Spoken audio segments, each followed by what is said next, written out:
Alright, we have this whole scene ready to go, and the thing is that I have to replay the game to get everything in chapter select so I can start making some meditation reel like content. There's two scenes I need to get for the part of the story that's being told here.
Hi there.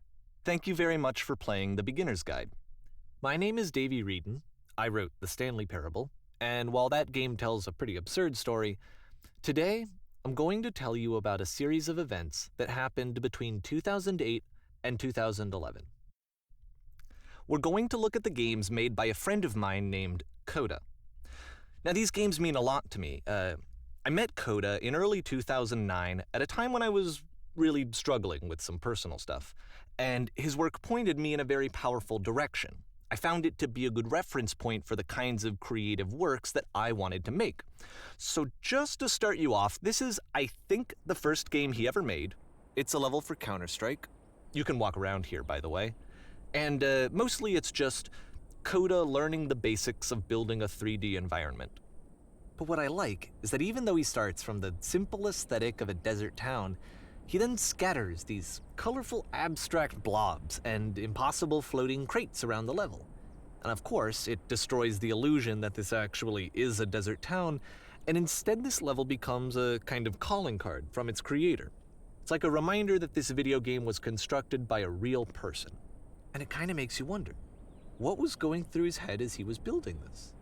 This is what I like about all of Coda's games.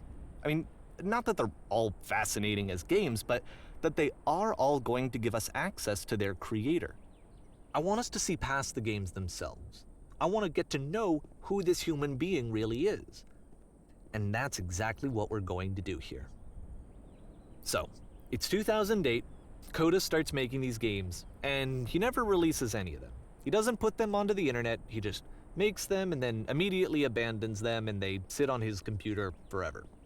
And I think he really understood this image of himself as a recluse. At one point, he jokingly renamed his computer's recycling bin to Important Games Folder. So, this was just how he worked. He tended to crank them out one after the other without even really pausing to try to understand what he had just made, until suddenly one day, he just stopped. In 2011, that was it. He made his last game, and then he hasn't made another one since. And that's why I've taken this opportunity to gather all of his work together, is because I find his games powerful and interesting, and I'd like this collection to reach him, to maybe encourage him to start creating again. And if the people like you who play this also happen to find his work interesting, then I'm sure it'll just send that much stronger of a message of encouragement to Coda. So thanks for joining me on this. If you have a particular interpretation that I haven't mentioned here, or if you just need to get in touch, you can email me at daveywreden@gmail.com. Okay, that's about it for introduction. Let's take a look at Coda's first proper game. As each game is loading, I'll show you the date that it was completed. This first one was made in November 2008.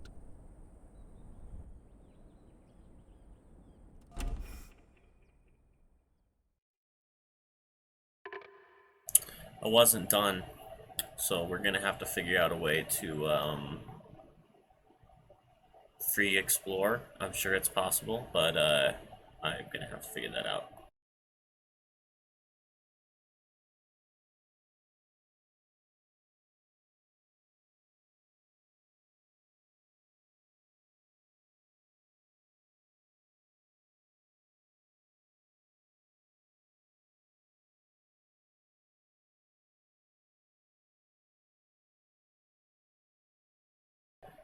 What we're gonna have to do is play it a few times and turn the audio off, so I can pretty easily layer and loop. But there's more of that level I wanted to look at and show with slow contemplation.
Warning. Whisper machine active. Shift destruction imminent. This game is called Escape from Whisper, and it's one of the more generic games you'll see from Coda.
hull breached. Hostile alien life forms inbound. It kinda looks like this game was abandoned mid-development. For instance, you have this gun, which you'd think would indicate that there are supposed to be monsters or enemies somewhere, but then clearly there are no enemies anywhere. You can't even reload the gun when you run out of bullets.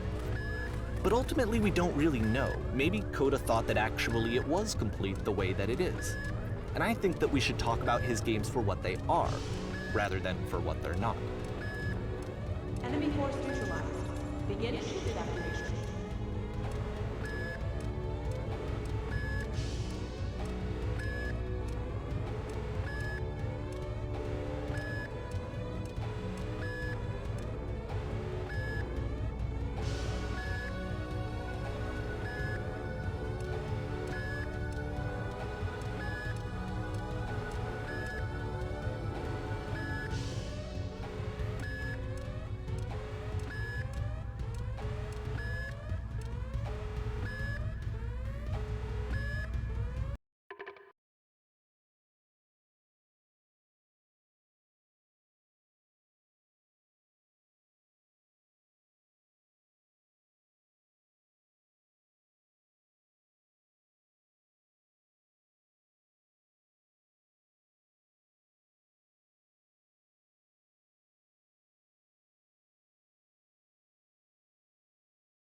I love how you can see the bottom of the universe from this room.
You can't rebind action.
Apparently, this space station has a labyrinth on it.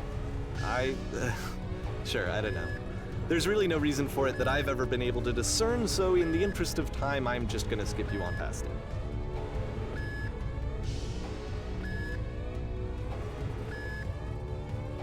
Or, if you'd really like to solve the labyrinth, you're welcome to do that too.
Okay, this is the part that's interesting. The game has this narrative about the whisper machine and how it has to be turned off, and then you get to the engine room.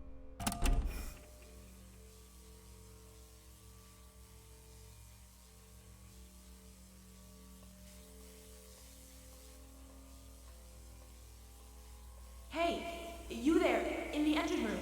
You could save us all. That beam is powering the whisper machine.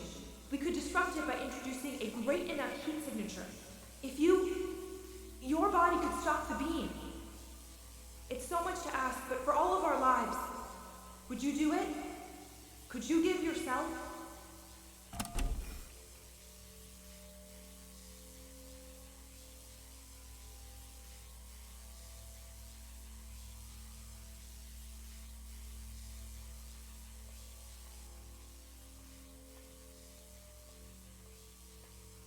This is not a branching point, unfortunately. The only option is to step into the beam.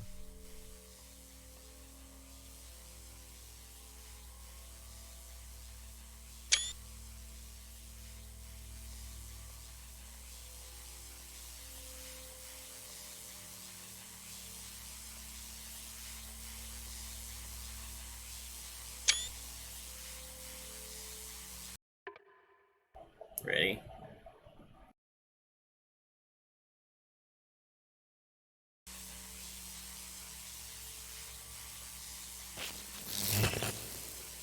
Let me pause here for a second. What you just experienced, stepping into the beam and then dying, is probably what Coda had initially intended when he was developing this level. But when he first compiles and plays it, something goes wrong. There's a bug somewhere. And this is what happens instead.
The beam causes you to start floating. And this is an important moment for him. Because yes, this is technically a glitch, but Coda identifies something human about it, like how small it makes you feel in the face of this larger chaotic system. Or this floating could be the afterlife, a peaceful place, juxtaposed against all of the hysteria that you've just had to traverse. I don't even know. I have no idea what he was thinking, but what's clear is that after making this, something lodges itself in his brain. He wants to do more of these really weird and experimental designs. So he stops work on this and moves on to a stream of tiny little games that go in all sorts of directions. Let's go ahead and take a look at the first game he made after leaving this one behind.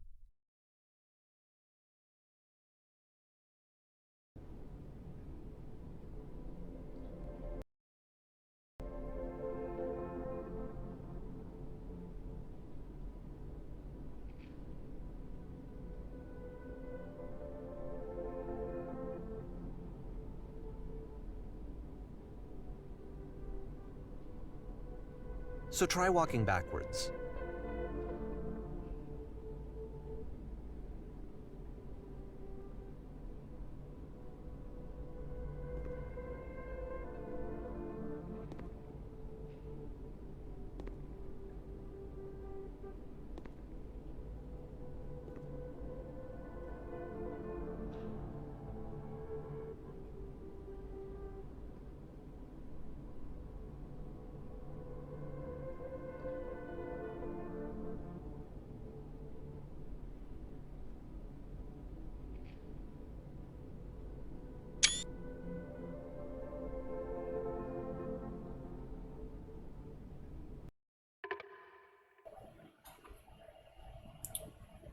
these texts in this level are indicative of a style or a concept that I already had in my mind, but experiencing these games that struck me at the deepest level to resonance like a gong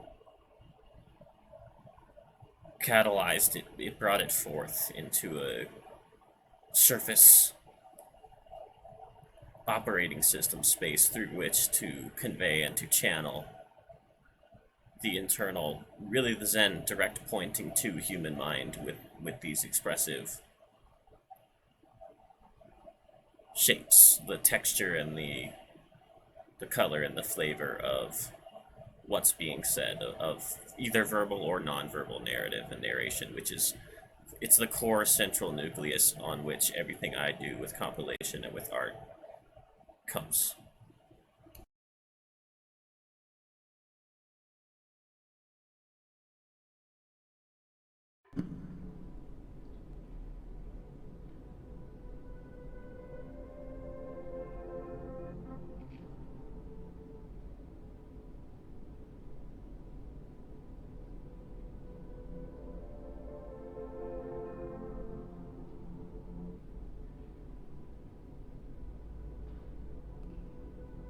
Yup, in this game you can only walk backwards.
So it's a short and relatively minimalist experiment combining motion and narrative.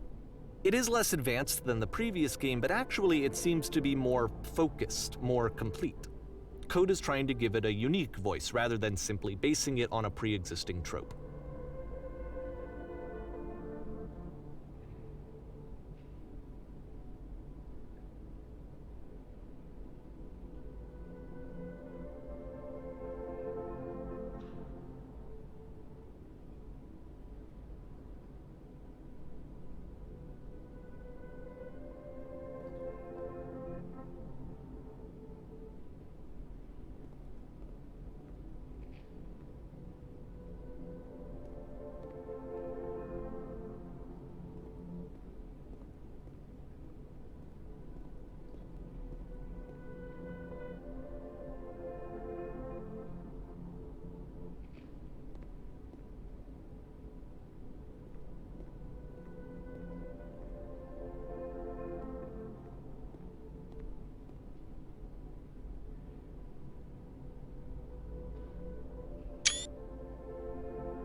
It's a short little thought, it says what it wants to say, and then it ends.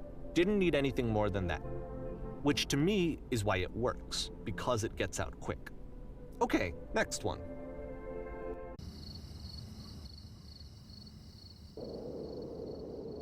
Oftentimes, Coda would put bizarre titles like this one at the start of his games.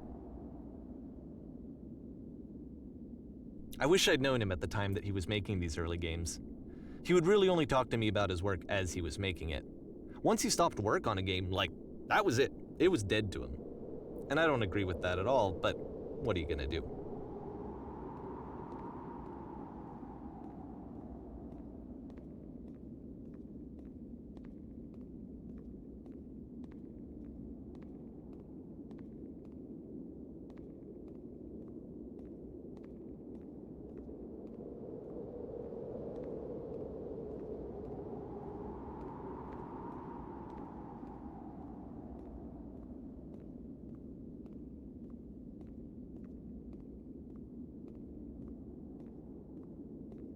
I know it's tempting, but there's actually nothing over here.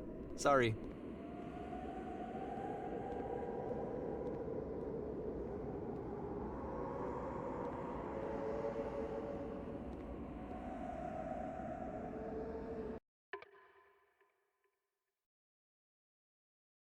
The thing is that nothing is significant. Substance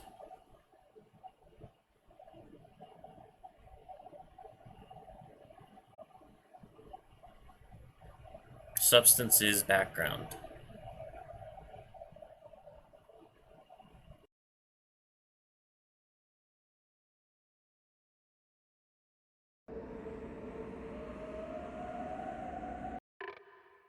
The nothing part is as important, if not more important, than the parts where something has been placed to happen.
See, that's not nothing.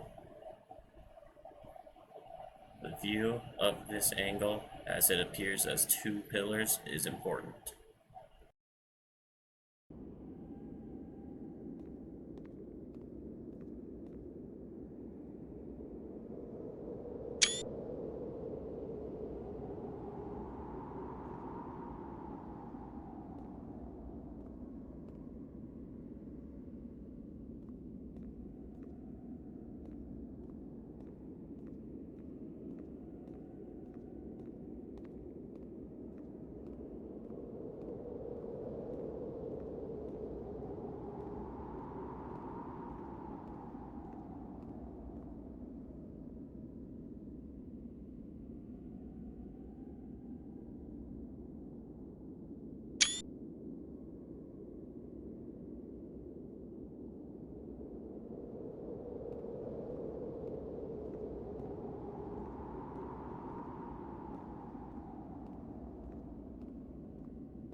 You see, there's no intended path around these pillars, but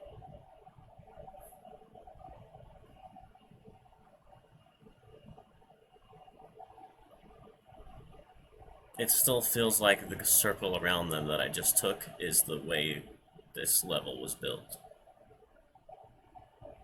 You can walk over there, and you should walk over there. The feeling of the colors and shapes and sound in this stage literally invokes the psychedelic feeling of the place at the edge of your consciousness. I wrote this today, extrapolated from recent writing.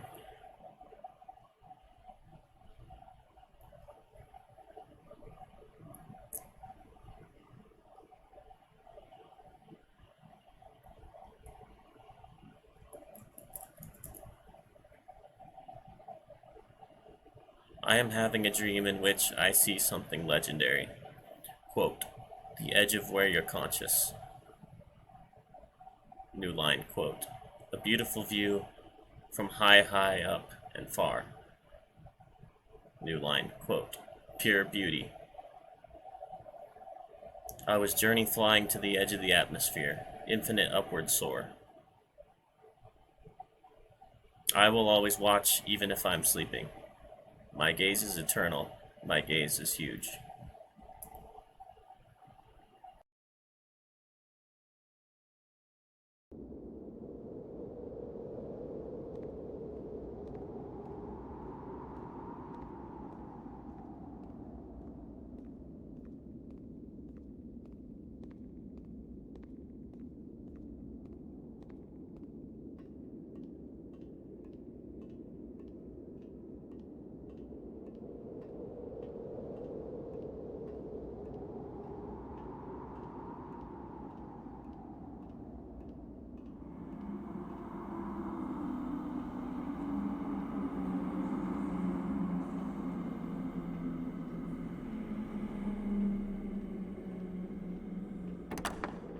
Once you've been slowed to an absolute crawl, the door at the top of the stairs opens. So why, if code is not showing these games to anyone, why bother opening the door at all? Well, to show you, I'm modifying the game here so that when you press enter, it'll bring you back up to full speed so you can enter the door for yourself.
A room that's warm and nice and filled with little ideas for games.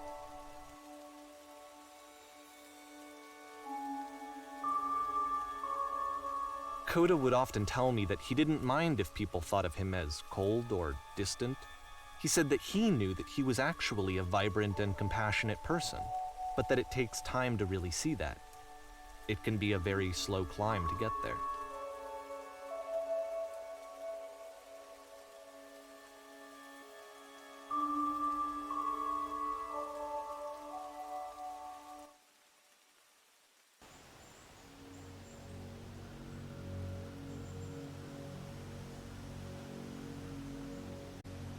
I can't remember which game this is, but I'm skipping some of these to get to the point where I can assemble a different order and show certain ones together, and the ones you can spend more time in are the ones I'm obviously the most interested in for this part of the volume.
I think this is one of the really important ones.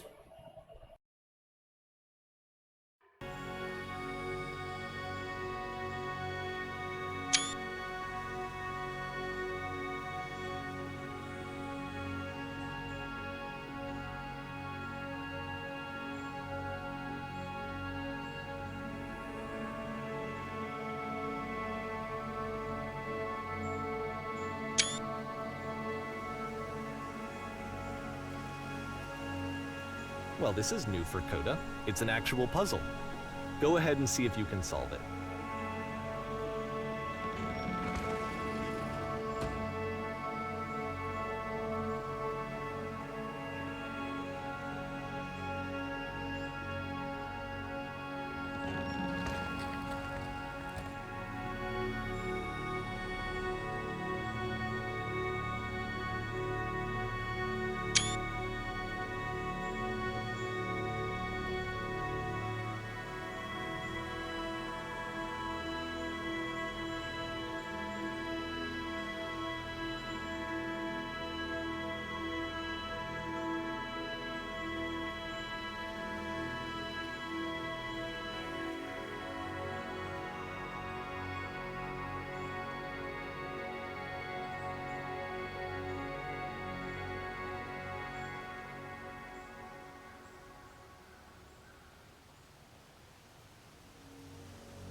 All right, let me just walk you through it.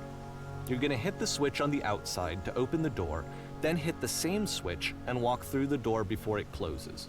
You'll see a second switch on the inside, which will open the second door.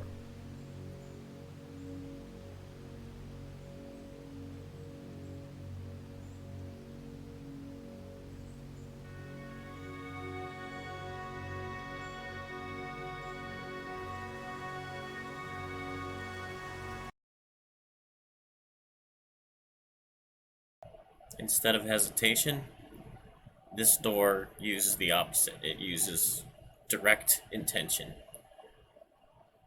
to go into the two-door space and inhabit it. You have to want the first door closed before you can comprehend the space.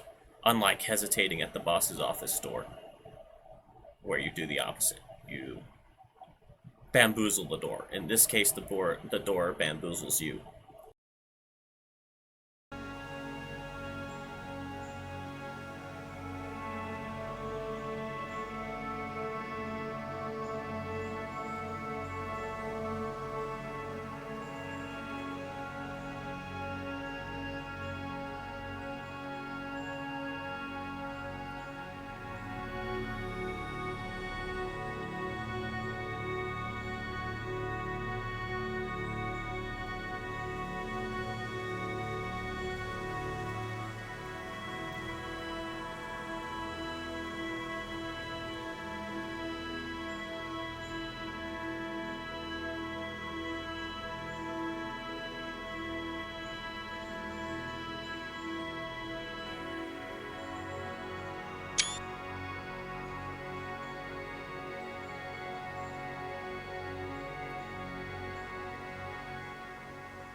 Don't forget that solution, because we're going to see this puzzle again soon. We're going to see it a lot.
So that seems to be it, right? You walk down a corridor, you solve a puzzle, you get to the end. Simple enough. Alright, now I'm going to modify the game again so that when you press enter, it'll remove all of the walls from this room.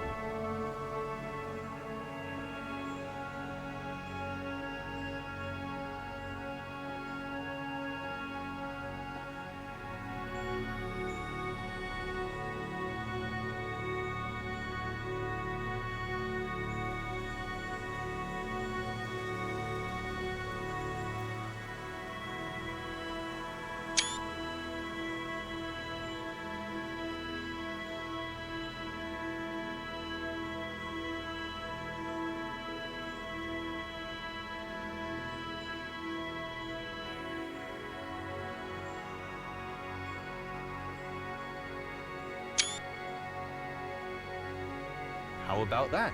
There was more to it than we had any way of knowing. I actually find it funny that this game comes after the stairs game, since they essentially convey the opposite idea. So, in the stairs game, a dull exterior concealed a rich interior. And then, in this level, a dull interior hides this fantastic outer world. Either way, I think that the point is the same, is that most of the time you don't get to know what you're missing, or even that you're missing anything. That's not your role as a player. So if your role here is not to understand, then what is it?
This seminar is about a very sticky problem.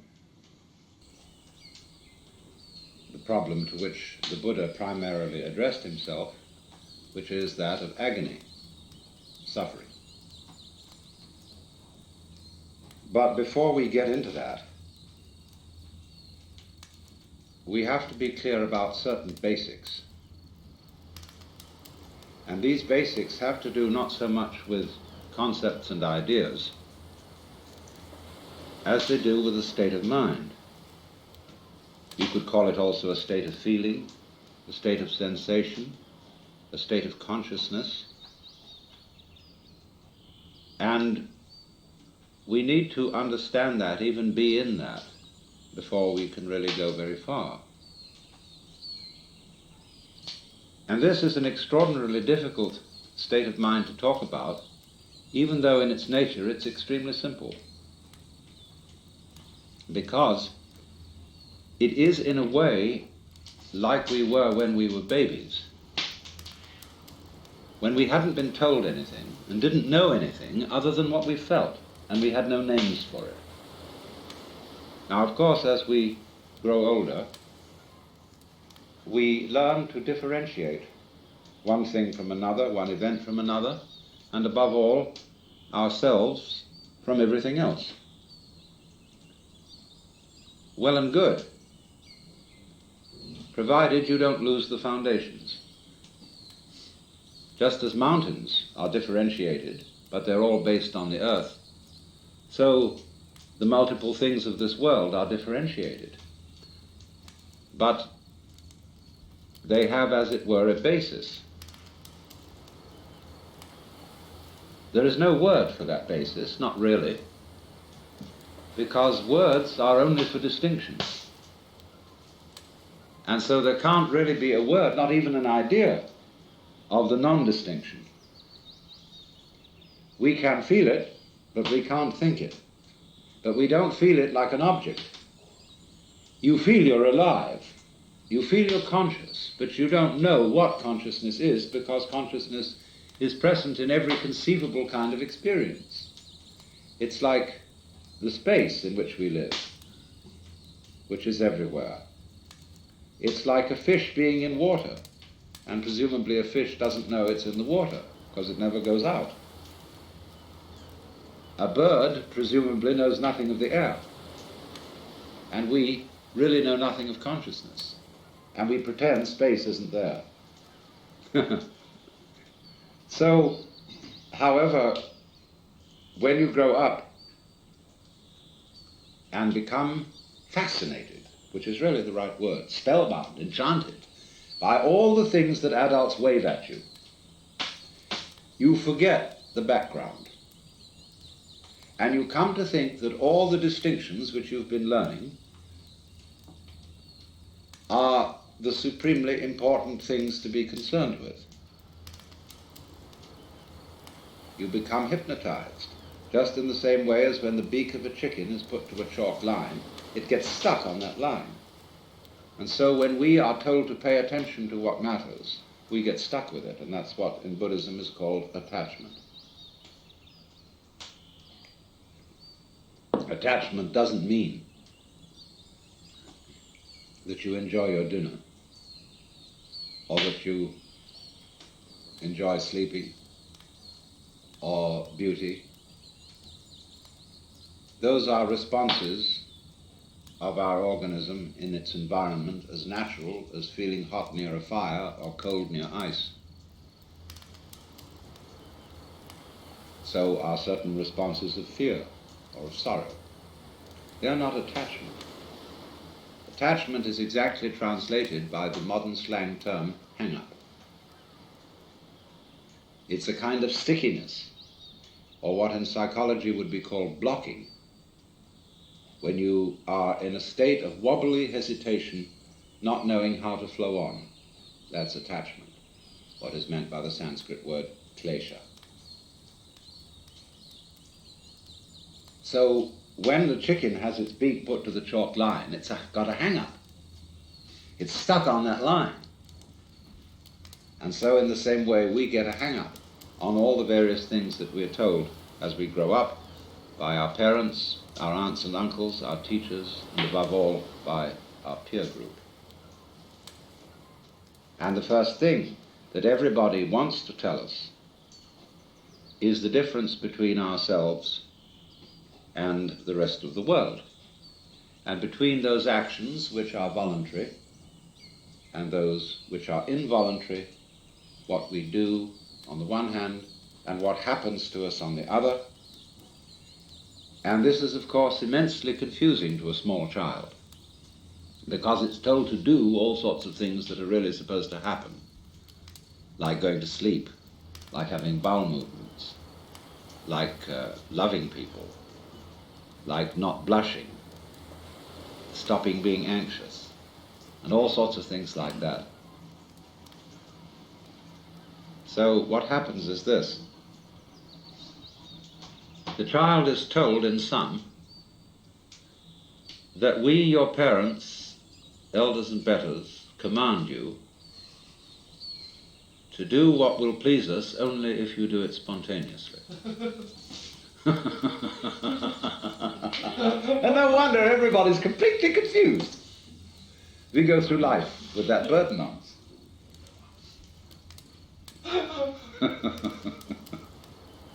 So, we therefore develop this curious thing.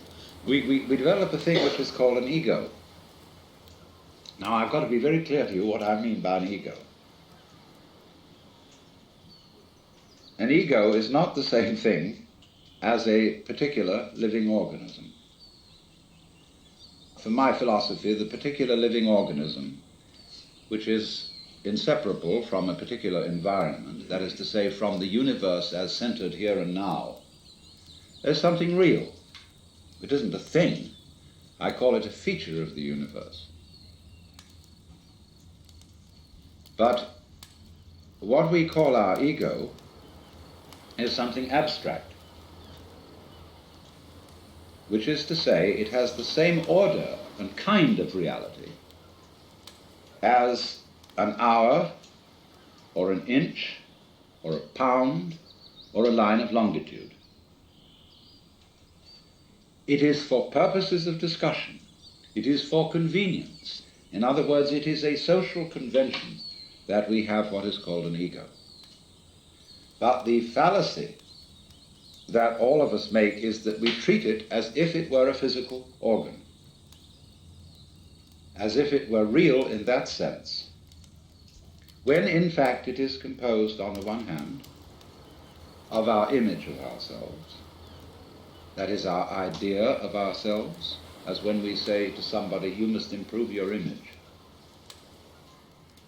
Now, this image of ourselves is obviously not ourselves, any more than an idea of a tree is a tree, any more than you can get wet in the word water. And to go on with, our image of ourselves is extremely inaccurate and incomplete. Would that some God the gifted give us to see ourselves as others see us. We don't. So my image of me is not at all your image of me. And my image of me is extremely incomplete in that it does not include any information to speak of about the functioning of my nervous system, my circulation, my metabolism, my subtle relationships with the entire surrounding human and non-human universe. So the image I have of myself is a caricature. It is arrived at through mainly my interaction with other people who tell me who I am in various ways, either directly or indirectly, and I play about with what their picture is of me, and they play something back to me so that we set up this conception. And this started very, very early in life. And I was told, you see, and you were told, that we must have a consistent image. You must be you. You have to find your identity in terms of image. And this is an awful red herring. A lot of the current quest for identity among younger people is a search for an acceptable image what role can I play? Who am I in the sense of what am I going to do in life, and so on. Now, while that has a certain importance, if it's not backed up by deeper matters, it's extraordinarily misleading. So therefore, on the one hand, there is this image, which is intellectual, emotional, imaginative, and so forth. Now, we would say, I don't feel that I am only an image. I feel there's something more real than that, because I feel, I have a sense of there being a particular sort of, how do we say, a center of something, some sort of sensitive core inside the skin. And that corresponds to the word I.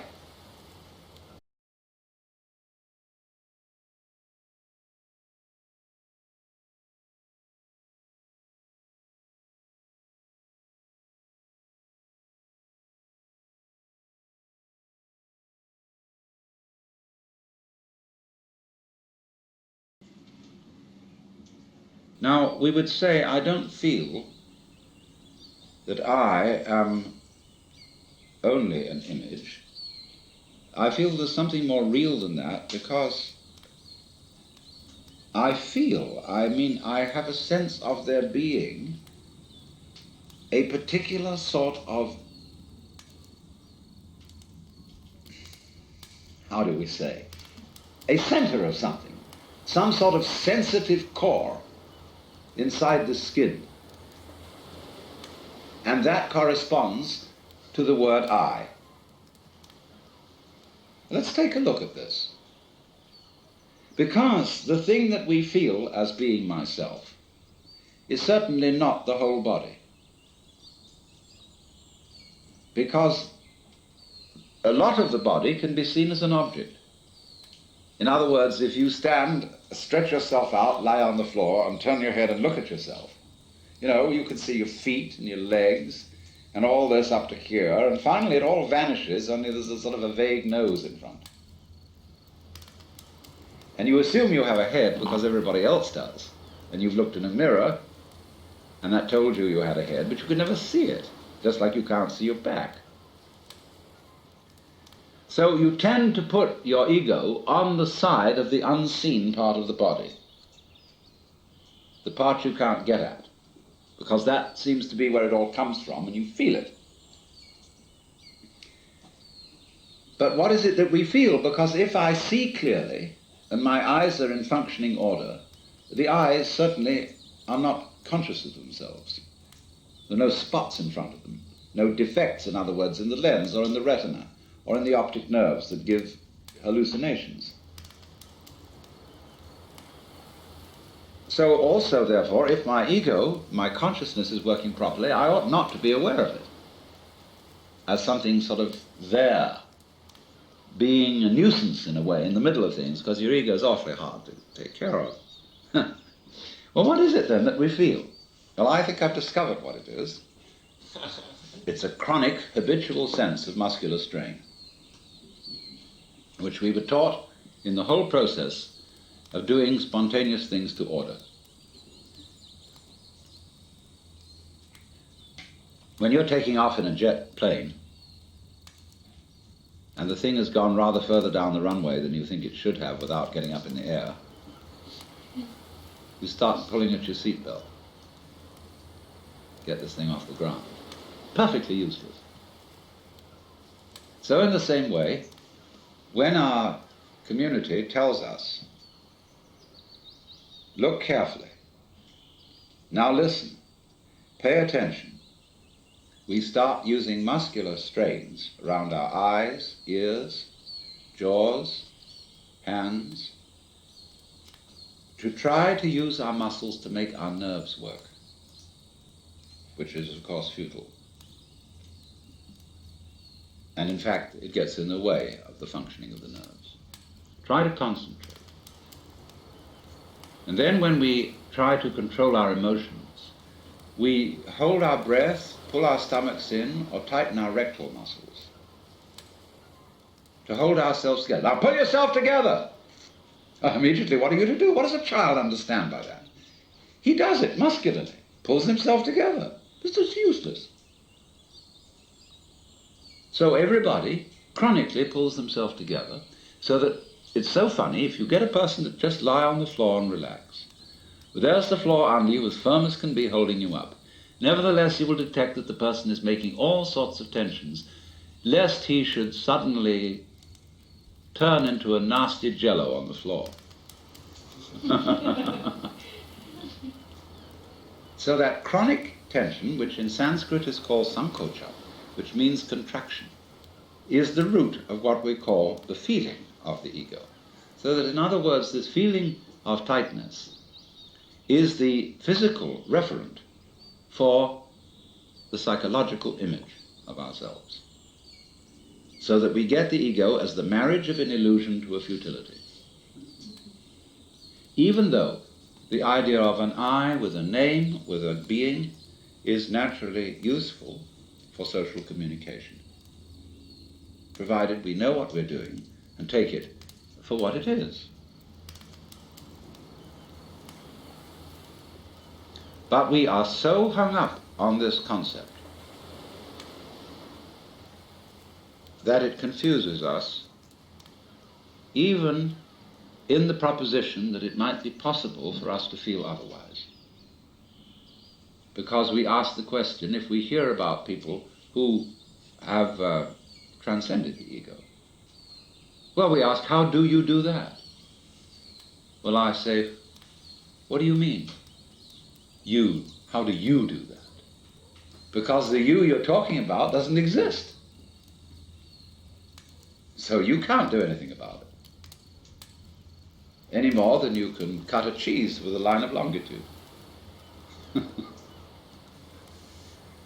Now that sounds very discouraging, doesn't it?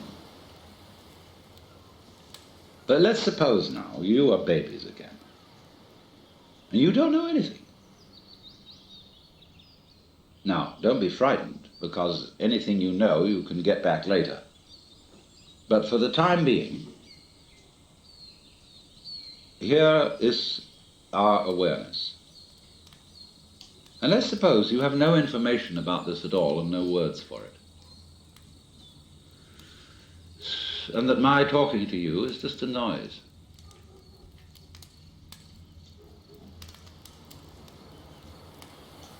Now, don't try to do anything about this. Don't make any effort. Because naturally, by force of habit, certain tensions remain inside you, and certain ideas and words drift all the time through your mind. Just like the wind blows or clouds move across the sky. Don't bother with them at all. Don't try to get rid of them. Just be aware of what's going on in your head, like it was clouds in the sky,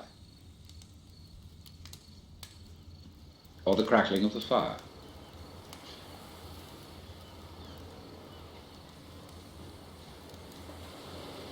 There's no problem to this.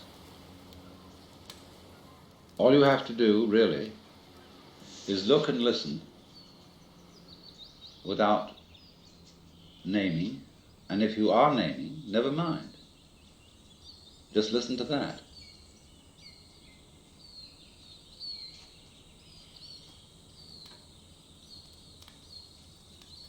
Now that you can't force anything here, that you can't willfully stop thinking and stop naming, is only telling you that the separate you doesn't exist.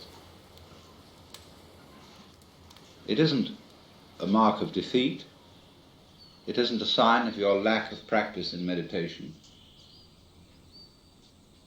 That it runs on all by itself simply means that the individual separate you is a figment of your imagination. So you are aware at this point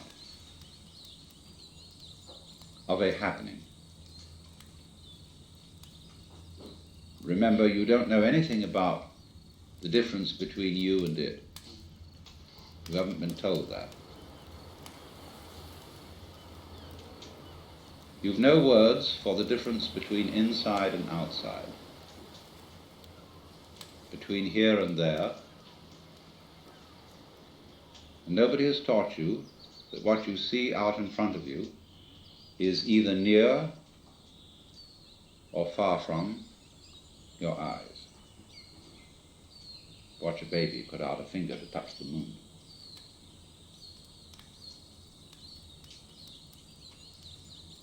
You don't know about that.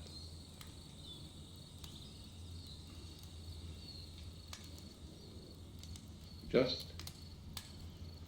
therefore, here it is. We'll just call it this.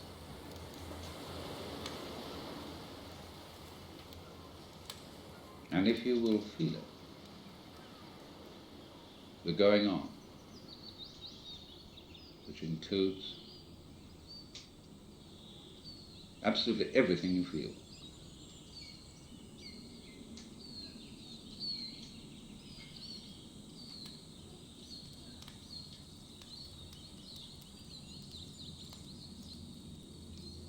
Well, whatever that is, it's what the Chinese call Tao,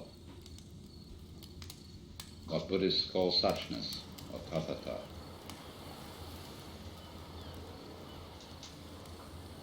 And it's a happening. It doesn't happen to you, because where is that? You, what you call you, is part of the happening, or an aspect of it. It has no parts. It's not like a machine. And it's a little scary, because you say, well, who's in control around here? Why should there be anyone? Now, that's a very weird notion we have, that processes require something outside them to control them. It never occurred to us that processes could be self-controlling, even though we say to someone, control yourself. We can always, in order to think about self-control, we split a person in two, so that there's a you separate from the self that's supposed to be controlled. Well, how can that achieve anything? How can a noun start a verb? Yet it's a fundamental superstition that that can be done. So you have this process, which is quite spontaneous, going on. We call it life. It's controlling itself. It's aware of itself. It's aware of itself through you. You are an aperture through which the universe looks at itself. And because of it's the universe looking at itself through you, there's always an aspect of itself that it can't see. So it's just like that snake, you see, that is pursuing its tail, because the snake can't see its head, like you can't. We always find, as we investigate the universe, make the microscope bigger and bigger, and we will find ever more minute things. Make the telescope bigger and bigger and bigger, and the universe expands because it's running away from itself. It won't do that if you don't chase it.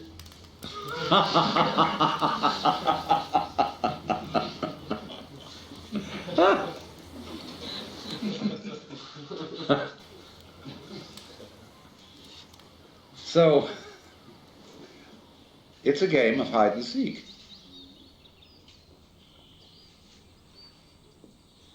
Really, when you ask the question, who is doing the chasing, you are still working under the assumption that every verb has to have a subject. That when there is an action, there has to be a doer. Well, that's what I will call a grammatical convention, leading to what Whitehead called the fallacy of misplaced concreteness. Like the famous "it" in "It Is Raining."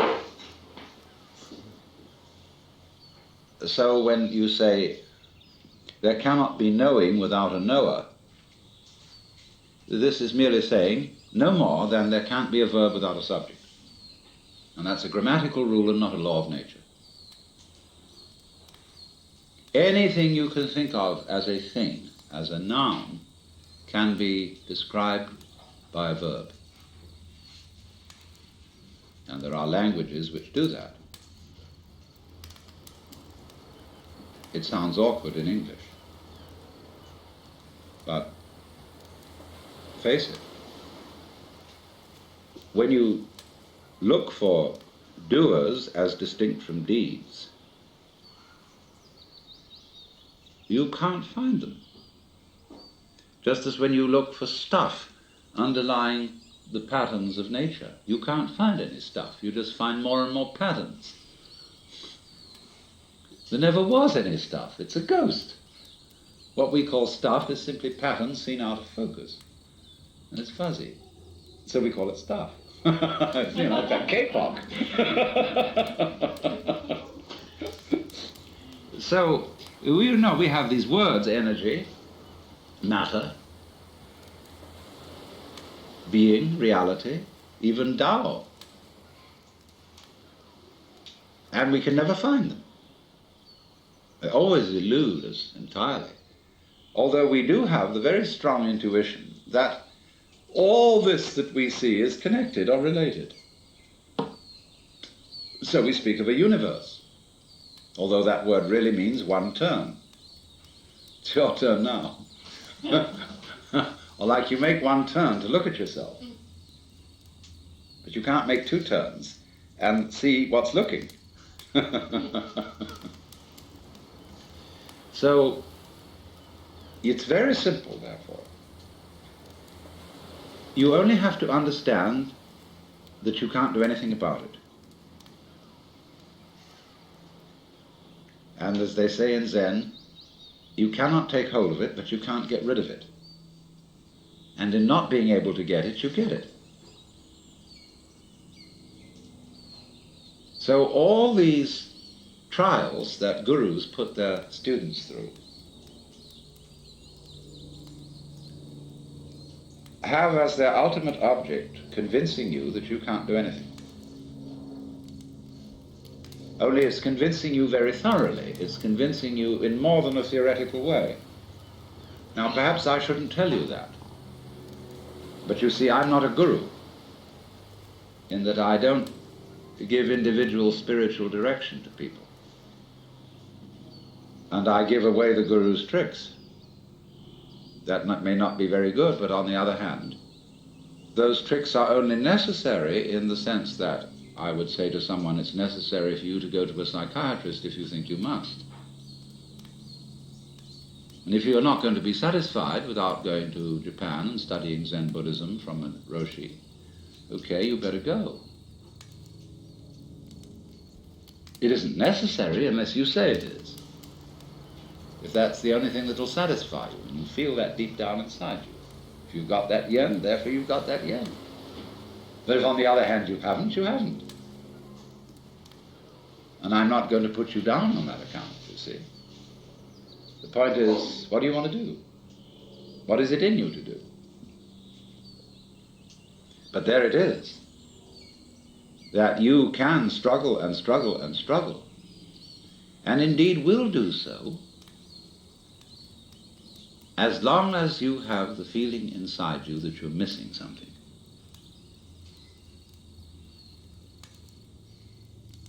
And people, your friends, all sorts of people will do their utmost to persuade you that you're missing something. Because they're missing something, and they think they're getting it through a certain way, and therefore, to assure themselves, they'd like you to do it too. So there's this thing. And you see, a clever guru beguiles his students by letting them have the feeling of success and accomplishment in certain directions. A guru gives people exercises, A, that are difficult but can be accomplished, and B, that are impossible. You'll always be hung up on the impossible ones, but the possible ones you will get a feeling of making progress, so that you will double your efforts to solve the impossible exercises. And then they range things in many, many ranks and levels through which you can advance. This stage of consciousness, that state of consciousness, or think of the degrees of masonry, or so on. Ranks in learning things, the different belts you get in judo and all that kind of jazz. You can do that. And it gives people this sense of competing with themselves or even with others, because of the feeling inside that there is just something I'm missing.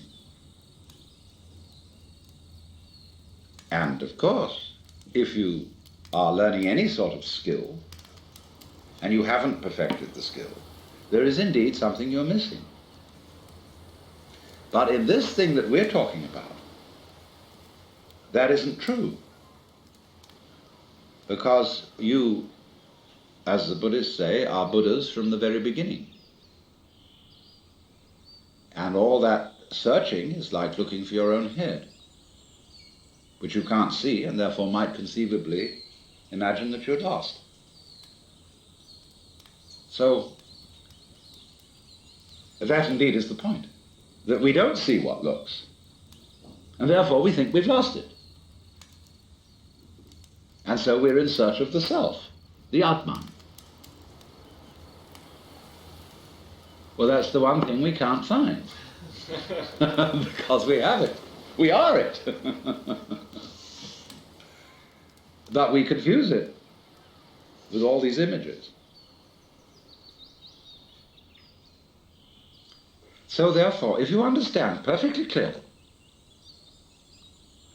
that you can't do anything to find that very, very important thing, God, enlightenment, nirvana, whatever, then what?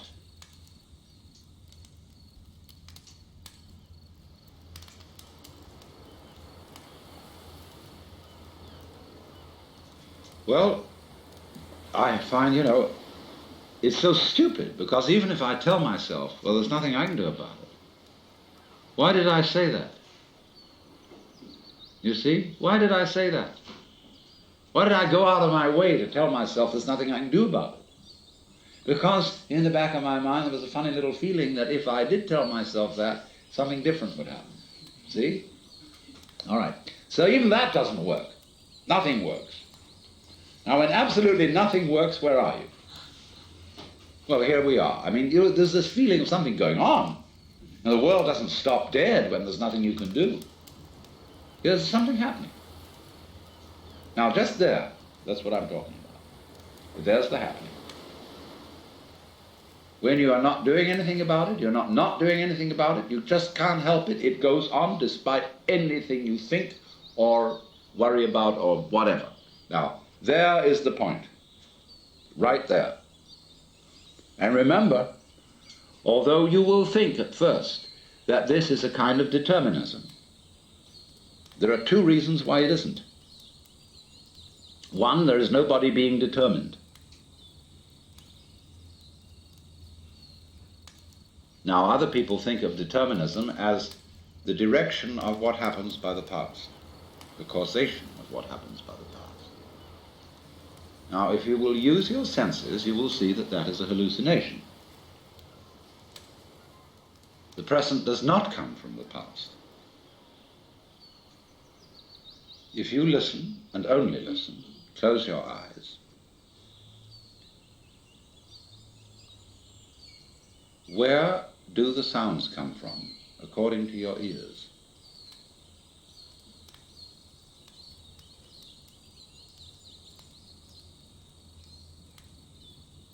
You hear them coming out of silence. The sounds come and then they fade off. They go like echoes, or echoes in the labyrinths of your brain, which we call memories. The sounds don't come from the past. They come out of now and trail off.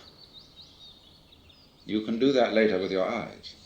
You can see, like when you're watching television, There's a vibration coming out from the screen to your eyes. And it starts from there somehow. Because we see the hands and then they move, we think that the movement is caused by the hands, and that the hands were there before and so can move later.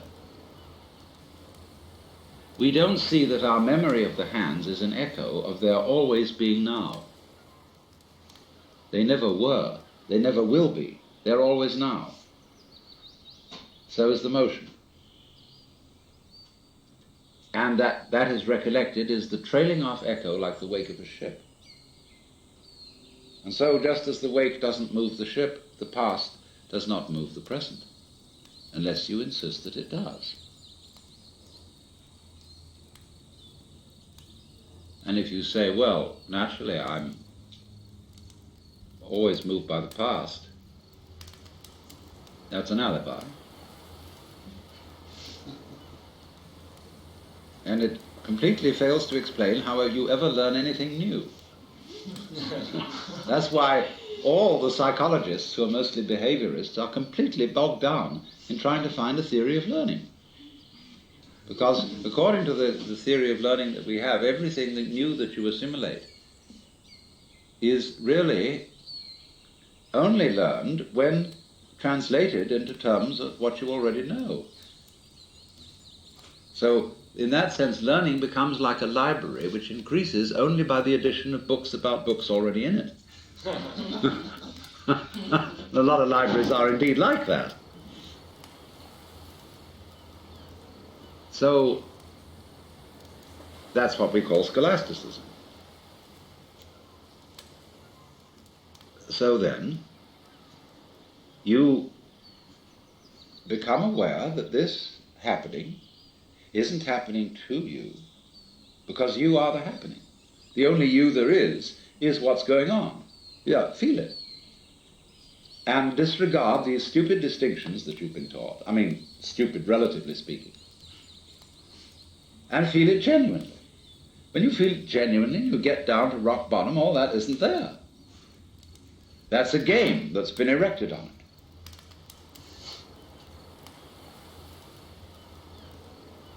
And it isn't determined. In other words, you get this odd feeling of a synthesis between doing and happening, in which doing is as much happening as happening, and happening is as much doing as doing. And if you're not very careful at that point, you'll proclaim yourself God Almighty, in the Hebrew Christian sense. Like Freud alleges babies feel that they're omnipotent. And in a way they are. I am omnipotent insofar as I'm the universe. But I'm not omnipotent in the role of Alan Watts. Only cunning.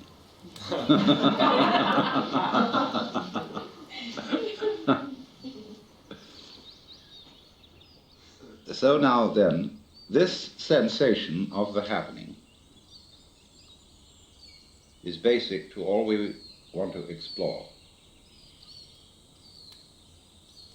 With that in mind, we can go on now to the question of pain and our so-called reactions to it. And once again you will see that the problem as posed immediately sets up the duality of the pain and the one who suffers it, the one who offers resistance. And therefore, reasoning from that, you can quite easily see that a great deal of the energy of pain is derived from the resistance offered to it.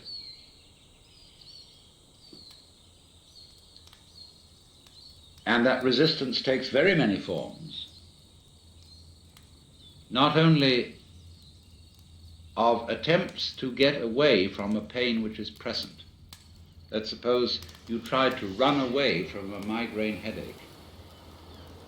As you carry it with you, You can't get away from it, and it seems to be absolutely in the middle of everything that you are.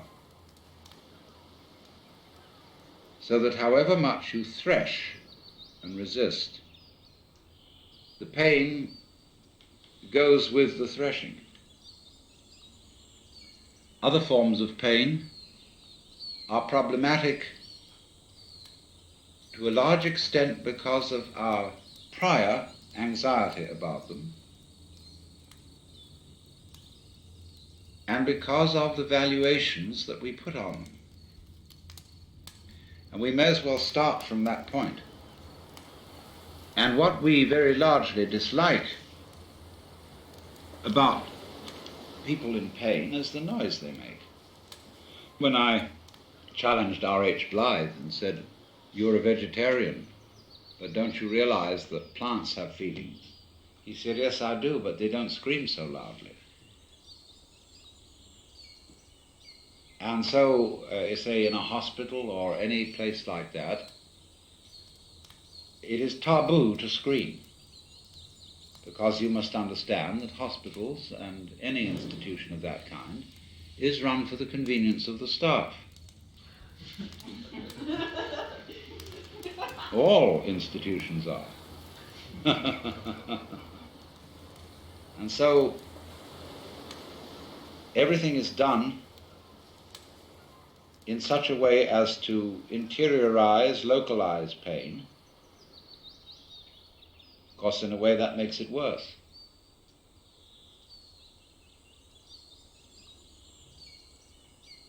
So we have a big social problem, fundamental, right from the beginning, about our reaction to anything painful. And these are very odd things. Let's take, for example, when a child has eaten something that doesn't agree with it and it vomits. Now, you well know that when you've got a bad stomach, that vomiting is a very pleasant release from that. But because when mama sees the vomit, or somebody else does, they say, "Ugh," you are taught that doing it is socially unacceptable, and therefore people suppress vomiting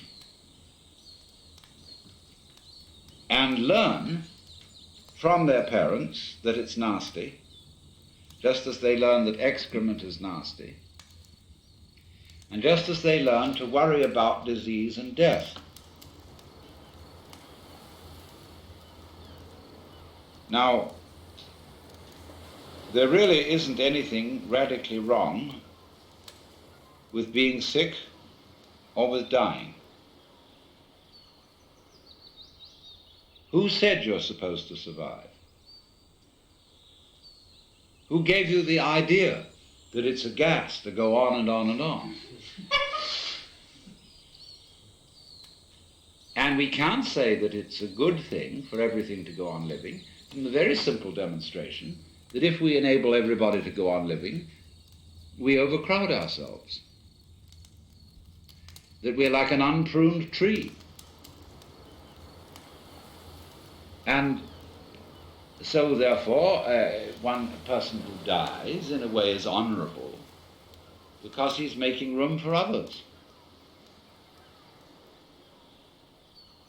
And the panic that all life everywhere must be saved, although each one of us individually will naturally appreciate it when anybody saves our life, if we apply that case, you see, all around, we can see that it's not workable. We can also look further into it and see that if our death could be indefinitely postponed, we would not actually go on postponing it indefinitely. Because after a certain point, we would realize that that isn't the way in which we wanted to survive. Why else would we have children? Because children arrange for us to survive in another way. by, as it were, passing on a torch, so that you don't have to carry it all the time. There comes a point where you can give it up and say, now you work. It's a far more amusing arrangement for nature to continue the process of life through different individuals than it is always with the same individual. Because as each new individual approaches life, life is renewed. And one remembers how fascinating the most ordinary everyday things are to a child, because they see them all as marvelous, because they see them all in a way that is not related to survival and profit. And when we get to thinking of everything in terms of survival and profit value, as we do, then the shapes of scratches on the floor cease to have magic. And most things, in fact, cease to have magic. So therefore, in the course of nature, once we have ceased to see magic in the world anymore, we are no longer fulfilling nature's game of being aware of itself. There's no point in it anymore. And so we die. And so something else comes to birth, which gets an entirely new view. And so nature's self-awareness is a game worth the candle. It is not, therefore, natural for us to wish to prolong life indefinitely. But we live in a culture where it has been rubbed into us in every conceivable way that to die is a terrible thing.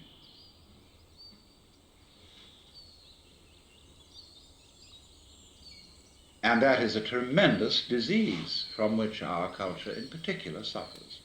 And we notice it firstly in the way in which death is swept under the carpet. This is one of the major problems in hospital work.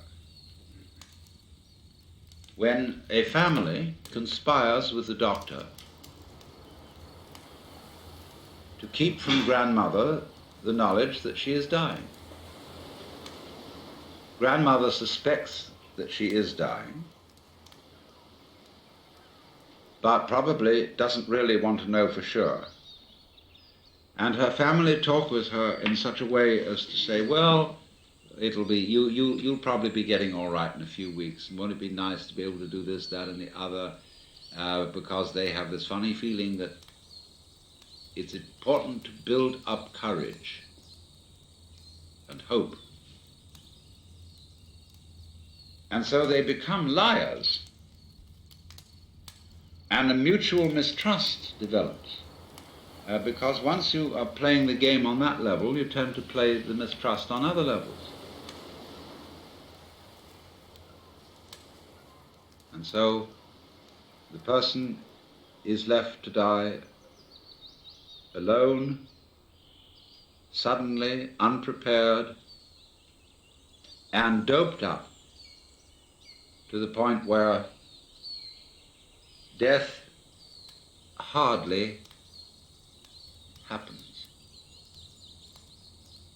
And there is no derivation from it of the peculiar spiritual experience that can come with death.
Back in 1958, I was in Zurich, and there met a most extraordinary man by the name of Karlfried von Dürkheim.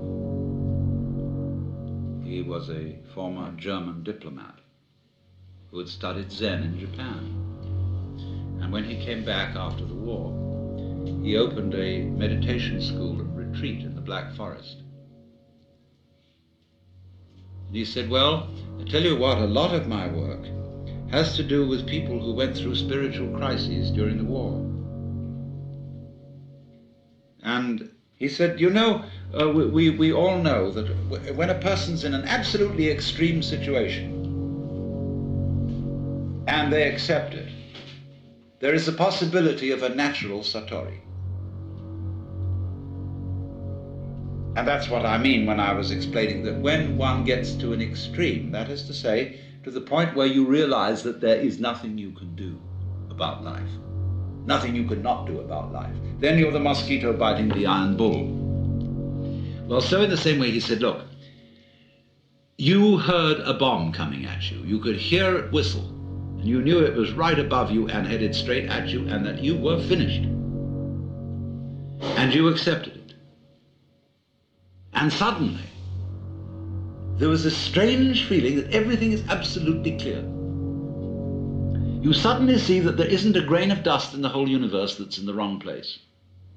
That you understand completely, absolutely, totally what it's all about. Because you can't say what it is. But he said in so many cases the bomb was a dud and they lived to tell the tale. Or he said you were in a concentration camp. You've been there so long that you gave up all hope whatsoever, ever getting out. You were just going through this miserable, boring, degrading grind, week after week after week. Nobody paid the slightest attention to you as an individual. You knew you would never get out, and you accepted it. And suddenly, something changed. This extraordinary feeling. Freedom. Or he said, you were a displaced refugee. You had lost your family. You didn't know whether they even existed. You were miles from your home. You didn't know whether it existed. You had lost your job, your very identity. You were absolutely nowhere, and you accepted it. And suddenly, you were as light as a feather and free as the air. Now he said, so many people have had those experiences, and they talk about them to their families and friends, and they say, oh, well, you were under terrific pressure, and you probably had some hallucination, you know? Well, he said, I am showing those people that so far from having a hallucination, those were the few occasions in which they woke up. So, you see, this is always the opportunity presented by death. That if one can go into death with eyes open and have somebody help you, if necessary, to give up before you die, this extraordinary thing can happen to you. So that from your standpoint, in that position, at that time, you would say, I wouldn't have missed that opportunity for the world. Now I understand why we die. The reason we die is to give us the opportunity to understand what life's all about. By letting go. Because then we come to a situation that the ego can't deal with. When we are no longer hypnotized by that, then our natural consciousness can see clearly what all this universe is for. So, therefore, we have missed this golden opportunity by institutionalizing death out of the way, instead of having a socially understood acceptance of death and rejoicing in death. Now, I could imagine that one person would want to rejoice in death in an entirely different way from another. Like, say, a wedding is a rite of passage. There are certainly some forms of celebrating a wedding which I would find a total bore and quite offensive. Other ways would be very good. I would enjoy it. So everybody, in other words, I'm not saying that you've got to get mixed up with a lot of people coming, laughing around you and giving you presents and cards and everything because you're going to die. But I'm only indicating a general thing, that the doctor, the ministers, the psychiatrists, and above all us, really owe it to our friends to work out an entirely new approach to death. Because what has happened, you see, from earliest childhood, the child learned that great uncle was dying and saw the family put on long faces and say, oh, that's too bad. Even Christians who think they're going to go to heaven, you know, they get absolutely morbid, more so than anybody else, about death, because heaven, as they all know, is a very boring place. And so this frightful thing, oh, it's dead. Now one understands that for the living, to lose someone you love, or even for a dying person to worry about what on earth my wife, my children, my whatever are going to do without me.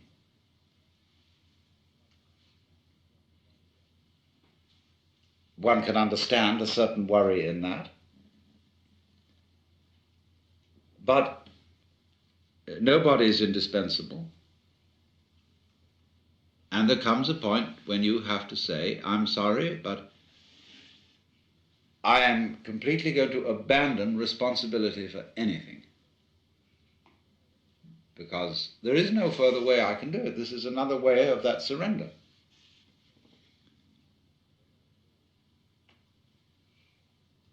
And then the curious thing that occurs is the moment all that is dropped, suddenly it dawns on you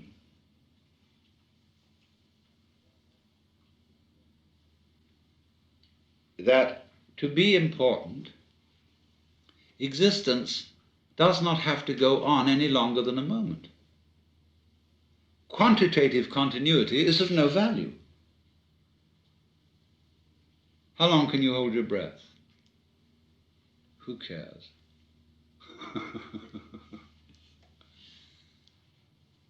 So it follows from that, you see, that if any one of us, without being shocked into it by being bombed or put in a concentration camp, could at this moment be as one about to die,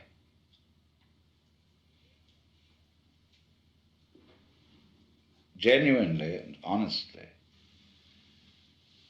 we would understand the mystery of life. Because death is in a certain sense, the source of life.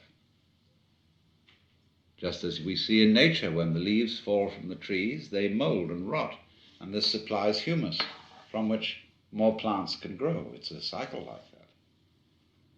But in every way, symbolic and otherwise, human beings try to stop that cycle. Unamuno said, human beings are the only species that hoard their dead. And therefore, with the ghastly art of the mortician, we try to make the body unpalatable to the worms, and so to stop life, as if to be eaten in due course were an indignity to the human being, whereas we eat everything else and we give nothing back. So that is a kind of a social symptom of our profound disorientation with respect to death. We think death is unnatural, and furthermore, in our culture, we think birth is a disease and send a mama to the hospital for the most unnatural, weird kind of parturition.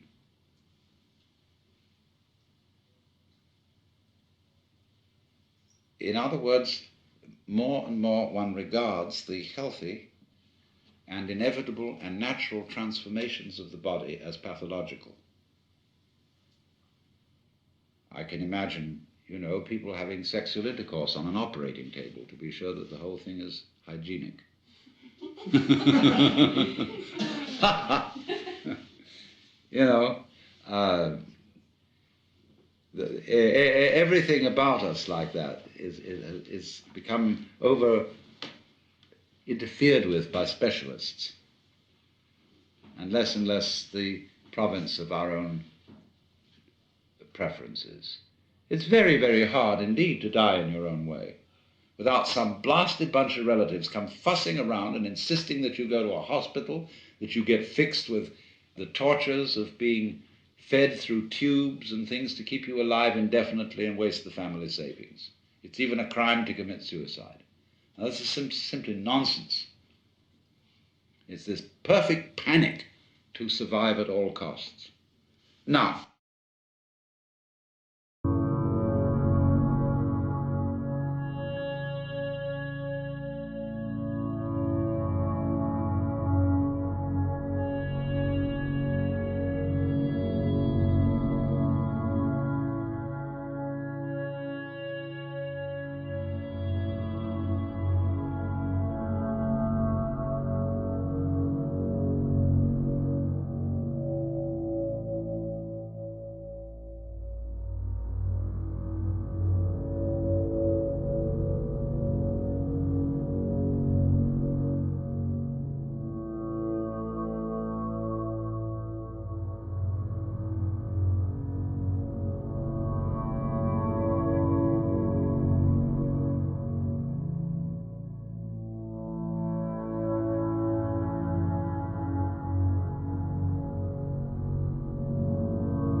Let's talk about video game development for a second.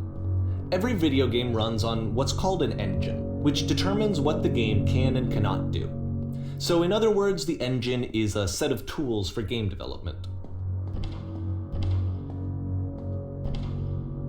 To make all of these games, Coda is using an engine called Source. Like all engines, Source has certain things that it does well, and it has certain things that it does poorly. One of the things that it does very well is boxy linear corridors. That's why so many of Coda's games are set in these large, flat, empty rooms, is just because he's working with what the engine does well. The tools available to the creator shape what kinds of creative work they're going to end up making. You might consider paying attention to the architecture in Coda's games to notice how they seem to stem from an engine that's very good at producing linear, boxy corridors.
That's why so many of Coda's games are set in these large, flat, empty rooms, is just because he's working with what the engine does well. The tools available to the creator shape what kinds of creative work they're going to end up making. You might consider paying attention to the architecture in Coda's games, to notice how they seem to stem from an engine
Now, let's get practical. You say, okay, I understand what you are saying theoretically, but I know that I would be terrified if somebody was going to tell me that I'm going to die. And that I would look frantically around for some doctor, some sort of something, that this panic to live is in us in an uncontrollable way, and this is part of the reason why we say we have an instinct to survive. The instinct is this panic. So let's take another step now, in the same way as I showed you steps about realizing that you don't have an ego. You say to yourself in the ordinary way, when you feel that panic, you feel a bit ashamed of it, even though you've been taught that you should do everything possible to survive. See what a bind you're in here? So one feels, oh goodness, I must face this thing calmly and bravely and not be in this panic. But the point of the fact is, you are in a panic and you can't stop it. Now that's very important, because this is another way of showing you the same thing that death is showing you, that you can't do anything about it. Just as when you finally realize you can't do anything about the death, you could have solved all that before by understanding you couldn't do anything about the panic. But if you think all the time, I'm supposed to stop this panic, then all that happens is you're at cross purposes with yourself again. Panic is, of course, put off in the ordinary way. We all know we're going to die. But it's sufficiently far off so that we can put it out of our minds. And anybody who does put it into our minds in the ordinary way is taken to be a skeleton at the banquet, a Cassandra, and gloomy. So that the old-fashioned preacher of bygone days, who preached about death, and those monks who kept skulls on their desks, and all that sort of thing, is regarded today as very morbid. Why, in the Baroque times, there was a fashion for a while of making tombstones, marvelous sculptures of skeletons and bones all over. And on the Via Veneto in Rome, there is a Capuchin church where down in the crypt there are chapels made where the altar furnishings and everything are made entirely from the bones of departed monks. Then we have among Tibetans and Buddhists graveyard meditations, and they have trumpets in Tibetan Buddhism made of human thigh bones. and they have cups, ritual cups made of the domes of human skulls, richly worked in silver and turquoise. And we say all that is very morbid. So, from this point of view, you can see, first of all, theoretically, how death can solve its own problem.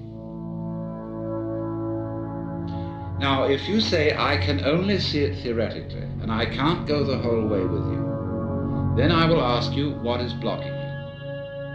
Will you say, it gives me the heebie-jeebies and the horrors? I say, all right, so death is not the problem, the heebie-jeebies is the problem. So let's deal with the heebie-jeebies in the same way as with death. You cannot stop the heebie-jeebies. You think you should. I say, don't. The heebie-jeebies are very valuable. Not that they will stop you from dying, but because from them you will learn the same thing as you would learn from dying. But the social pressure on you to resist the heebie-jeebies is terrific. Now, why must you do that? Why is everybody saying these heebie-jeebies, these fears, etc., are not permissible? You wonder about that, and the reasoning behind all that is not very clear, because it seems to be saying, well, if you have all these fears and things like that, you won't be a very good soldier. You won't be able to act competently in a crisis. You'll get the heebie-jeebies instead, and you won't know what to do. Well, nobody has ever really proved that. Because actually, people who we would call very courageous are in fact often quite frightened. And courageous action is not necessarily a consequence of having no fear. Sometimes it might be, but it isn't always so. The real reason why the heebie-jeebies are suppressed has more to do with its orgiastic aspects.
we see, don't we, all that we experience is understandable as a spectrum of vibrations. There are different kinds of spectra. There's the spectrum of light, there's the spectrum of sound. We can also think of spectra of smells, of tactile feelings, of emotions, and so on all down the line. We are, as it were, living in the midst of a woven tapestry of many dimensions in which the warps and the woofs are all these different spectra of various kinds of vibrations. And as on the loom, the warp crosses the woof, and if you didn't have one, you wouldn't have the other. It takes two to reveal the pattern. So see yourselves as patterns in a weaving system. You wouldn't be here if it weren't for the interlocking of all these different spectra of dimensions. So then, here they go, and these things are vibrating. Now, when it reaches a certain point, you say, oh, that's too much. When it reaches another point, you say, it's not enough. Why, there's nothing here. I don't feel a thing. No, I'm going to go to sleep. But on the other end, you say, no, no, no, no, you're going far enough. If you go any further, that's going to tear things apart. I can't withhold this tension, see?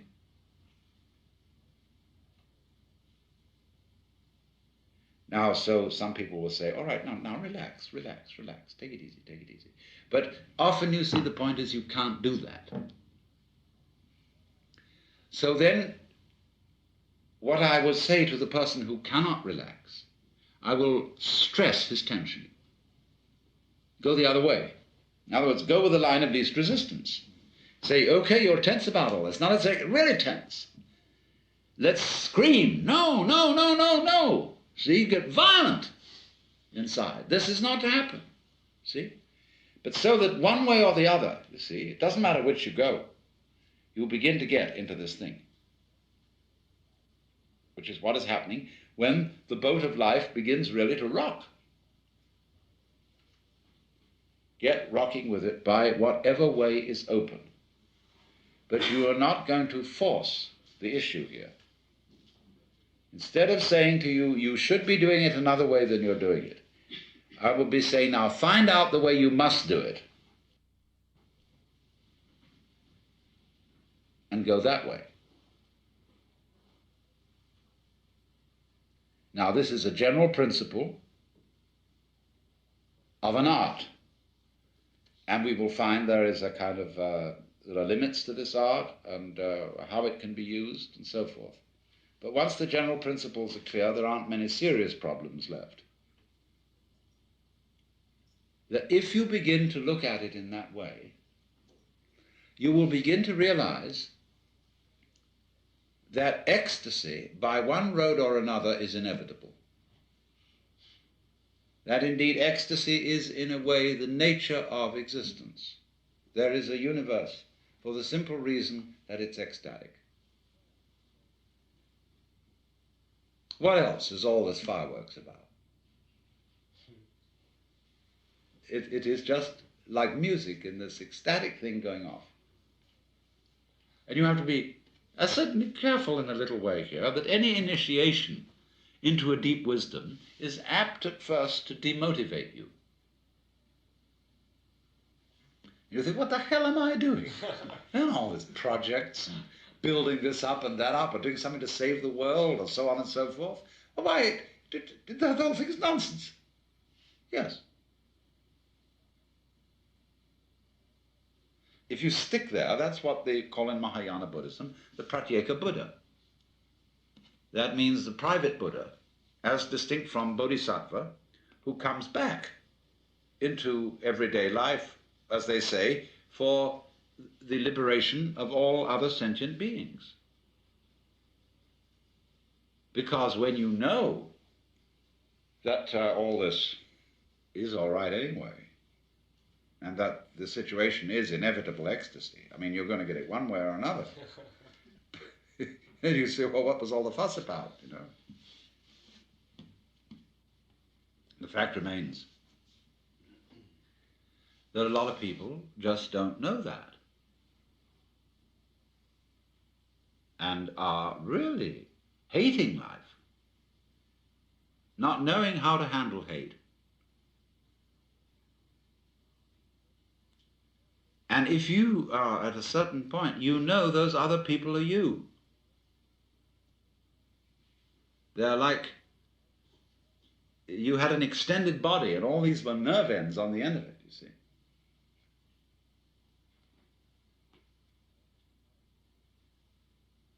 However, you know also that you can't really show them anything they don't already know, and won't be able to show them anything else until they know it.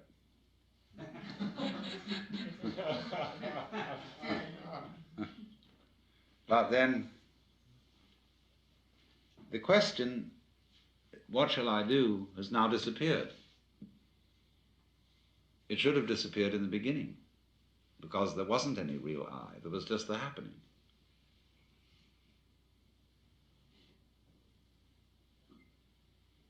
And so that question brings us back again to the experience itself. See? And that's the only way that you can answer the question, is from the experience. You could say, what would happen if?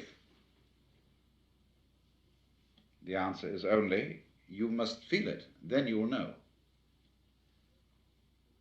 And the people who hear about this and say, well, wouldn't everybody become totally callous and impassive? How can you assure me that that wouldn't happen? I say, I can't. But you must get into this state, then you will find out. There's just no you to get into it anyway.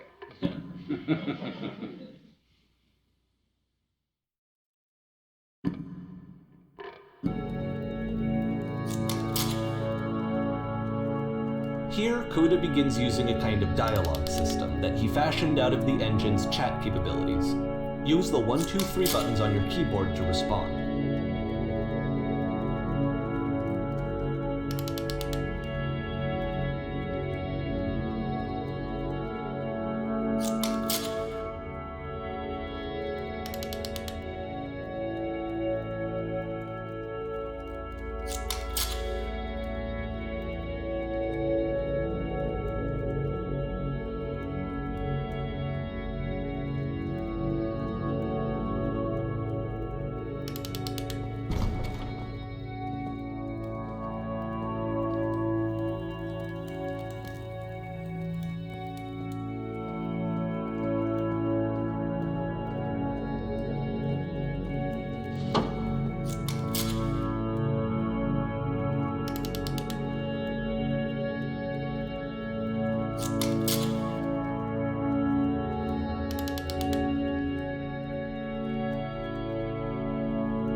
And so we make one last descent down to the final floor of the level.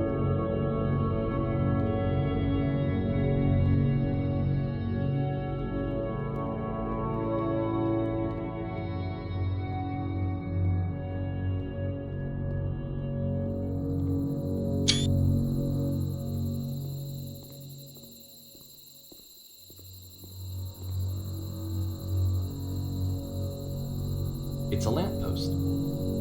Okay, I can't tell you quite why, but for some reason Coda fixates on this lamppost. It's going to appear at the end of every single one of his games from here on out. I'll tell you what I think. I think that up to this point, he's been making really strange and abstract games with no clear purpose, and maybe you can only float around in that headspace for so long. Because now he wants something to hold on to. He wants a reference point. He wants the work to be leading to something. He wants a destination, which is what this lamppost is. It's a destination. We're going to see it in the work as well. His games are just going to become a lot more cohesive, a lot more fully developed, with more of a clear idea behind them. And as we go, that idea will get clearer and clearer and clearer.